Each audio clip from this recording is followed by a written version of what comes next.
নমস্কার, আপনারা আছেন এবং অর্জুন। ভারতের সবথেকে সফলতম সিনেমা কোনটা? যাই আমরা 50 বছর ধরেও দেখে চলেছি। এক কথায় এর উত্তর আসে শোলে। শোলের থেকে জনপ্রিয় সিনেমা ভারতবর্ষে আজ অবধি হয়নি। সমস্ত ভালো সিনেমার প্রতি বা জনপ্রিয় সিনেমার প্রতি সশ্রদ্ধ সম্মান রেখেই বলছি, শোলে এমন একটা বই যেটা আমরা 50 বছর ধরে দেখছি। কিন্তু খুব কম মানুষই জানে এই সিনেমার প্রযোজক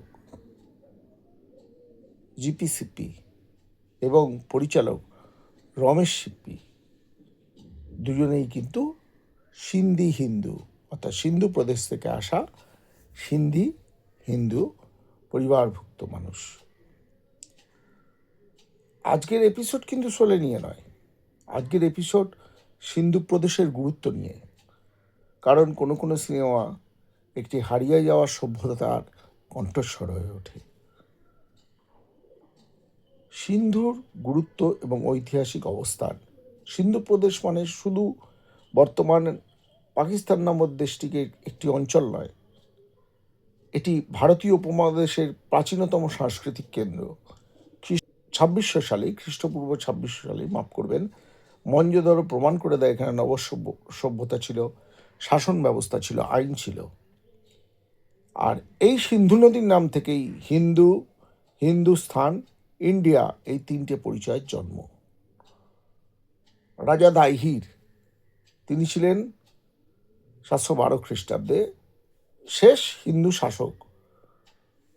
সপ্তম শতকের শেষ দিকে সিন্ধু শাসন করতেন। রাজা দাহির সেন রাজবংশের উত্তরাধিকার। 712 খ্রিস্টাব্দে মোহাম্মদ বিন কাসিম অভিযান করেন সিন্ধুতে। রাজা দাহির পরাজিত হন এবং নিহত হন। বাস্তবিক এখানেই শেষ হয় সিন্ধুতে হিন্দুর রাজনৈতিক শাসন, কিন্তু সভ্যতা শেষ হয়নি, একেবারেই হয়নি। শতাব্দীর পর শতাব্দী ধরে এখানে একটি মিশ্র কালচার বা মিশ্র সংস্কৃতি গড়ে ওঠে। আরব, পার্সিয়ান, অর্থাৎ যেটা আমাদের আজকে অধুনা ইরান, স্থানীয় হিন্দু, সুফি ইসলাম, এই সব মিলিয়ে সিন্ধু শত শত বছর ধরে এক মিশ্র সংস্কৃতি নিয়ে বাঁচে। অসাধারণ এক সংস্কৃতি। মন্দির ছিল, দরগা ছিল, লোক সংস্কৃতি ছিল। সিন্ধু কখনো চরমপন্থী হয়নি, সে ছিল শান্ত, বাণিজ্যিক, সংস্কৃতিবান। তারপর এলো সেই মর্মান্তিক 1947, সিন্ধু চলে গেল পাকিস্তানে। লক্ষ লক্ষ সিন্ধি হিন্দু নিজের ভিটে মাটি ছেড়ে ভারতে চলে এলো। সবচেয়ে বড় গন্তব্য ছিল মুম্বাই। তারা পালিয়ে আসেনি, বেঁচে থাকার জন্য সরে এসেছিল। মুম্বাইতে এসে, মুম্বাইতে আগেই যোগাযোগ ছিল, তা সত্ত্বেও আবার পুনরায় 47-এর পরে তারা নতুন করে এসে ব্যবসা, আইন, রাজনীতি, চিকিৎসা, সাহিত্য, সিনেমা সব ক্ষেত্রেই নিজেদের একটা জায়গা তৈরি করে, সিগনেচার রাখে। এবার একটু জানা যাক কিছু বিশিষ্ট নাম, তাহলে আমরা এই গুরুত্বটা বুঝতে পারবো সিন্ধু প্রদেশের। ধরুন, প্রথম যে নামটা করবো রাজনীতির দিক থেকে, তার নাম হচ্ছে লালকৃষ্ণ আডবাণী।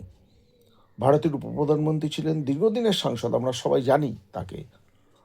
এবং তিনি কিন্তু ছিলেন সিন্ধু থেকে উদ্বাস্তু হয়ে আসা পরিবার। এবার ধরুন, ভারতবর্ষের সব থেকে খ্যাতিমান আইনজীবী কে, লয়ার, এক কথায় যে নামটা আসে সেটা হচ্ছে রাম জেঠমালিনী। উনি ছিলেন সাংবিধানিক অধিকার এবং যুক্তির প্রতীক। উনিও কিন্তু সিন্ধি ছিলেন। আমরা দেখব ওনার কিছু।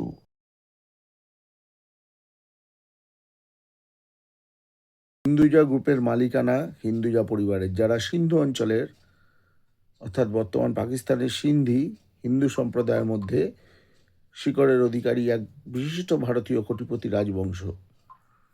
1914 সালে পরমানন্দ দীপচাঁদ হিন্দুজা কর্তৃক প্রতিষ্ঠিত বিশ্বব্যাপী এই গ্রুপটি এখন তার 4 পুত্র বা তাদের বংশধর দ্বারা পরিচালিত হয়, যারা সকলেই সিন্ধি বংশোদ্ভূত এবং একটি যৌথ মালিকানা দর্শন অনুসরণ করে। এই পরিবারের ব্যবসা শুরু হয়েছিল সিন্ধুর শিকারপুরে একজন সিন্ধি উদ্যোক্তা পরমানন্দ দীপচাঁদ হিন্দুজার সাথে। পরিবারটি তাদের সিন্ধি ঐতিহ্যের সাথে দৃঢ় সম্পর্ক বজায় রেখেছে। প্রকাশ হিন্দুজা গ্রুপ ইউরোপের চেয়ারম্যান। এর মতো সদস্যরা হলেন ভারতীয় বংশোদ্ভূত, সিন্ধি বংশোদ্ভূত সুইস ব্যবসায়ী। আম্বানি নিজে কিন্তু সিন্ধি নন আমাদের, কিন্তু মুম্বাইয়ের সিন্ধি ব্যবসায়ী নেটওয়ার্ক তার প্রাথমিক যে শিল্প জীবন তাতে গুরুত্বপূর্ণ সহযোগ করে। এই যে ব্যবসায়ীদের চল না, আমি ওর থেকে দিচ্ছি, তুই ওর থেকে নে, বা তুই ওকে দে, এই যে একটা ব্যাপার চলে ব্যবসায়ীদের মধ্যে, পুরোটাই কিন্তু বিশ্বাসের উপর, সম্পর্কের উপর। সেই ব্যাপারটা কিন্তু এখানে ছিল। এবার আসুন হিন্দি সিনেমার অন্যতম বড় প্রযোজক জিপিসিপি আর ভারতীয় সিনেমাকে নতুন গল্প বলার ভাষা দেন রমেশ সিপ্পি নতুন করে। চলে একবার ভাবুন তো, কি সিনেমা! ওই ট্রেন ডাকাতির দৃশ্য অ্যাকশন সিন, মানে ভারতবর্ষে এইভাবে কটা তোলা হয়েছে, বা পুরো একটা ওই রামগড়ের মতো একটা জায়গা তৈরি করে ওই যে একটা ব্যাপার তৈরি করা, অসাধারণ। তারপরে ব্রিজের যে